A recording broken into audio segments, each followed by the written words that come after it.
I'm David L. Massey. I'm Johnny Lester.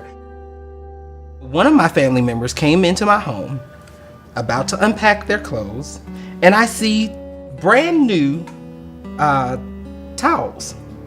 And so I said, "Oh, you didn't have to buy towels for the trip. I mean, we have towels." And she said, "Oh no, I always travel with brand new towels." And I had to remember that this was her first time after hearing that I was diagnosed.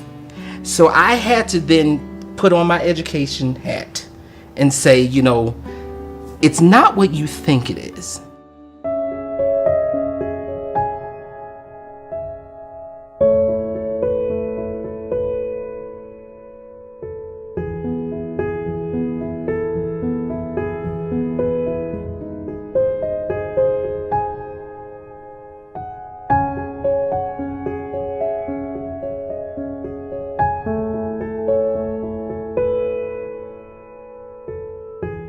If there was one thing that I could hope for that people would take away from this video, is that the fact that there is somebody else who has lived what you're going through.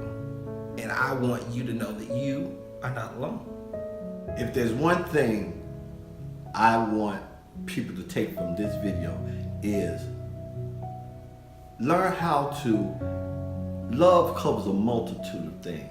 So if you're learning how, or if you show your child or that person that's dealing with this illness, that you love them, I think it'll go a long way. So that's what I want people to get from this.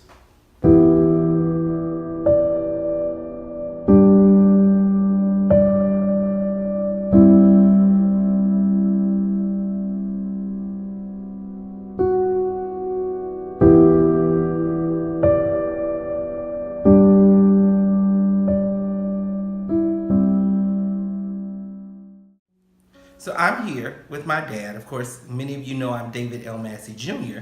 Well, you get to meet David Massey Sr. Well, I should say Reverend David Massey Sr. Pastor David Massey Sr. See, this is what we go through all the time.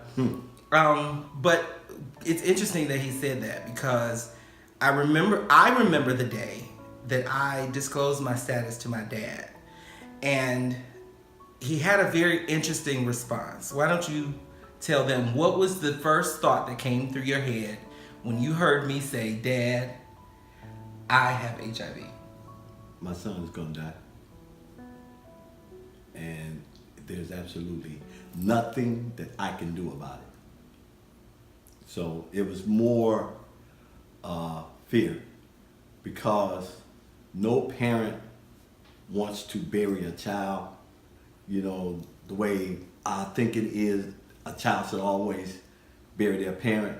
And that was the most scariest moment of my life. What made it so scary? Losing you made it scary for me. You being my only son made it scary for me. Losing a child, period, but you're the only son that I have. So that was, I guess that added to the pressure.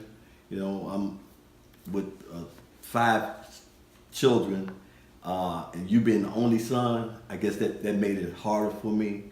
I'm like, okay, now what do I do if I lose my son? How do I don't handle death of loved ones real good. So a child and my only son, that was unthinkable for me. So it was scary and hurtful, all in one. Okay.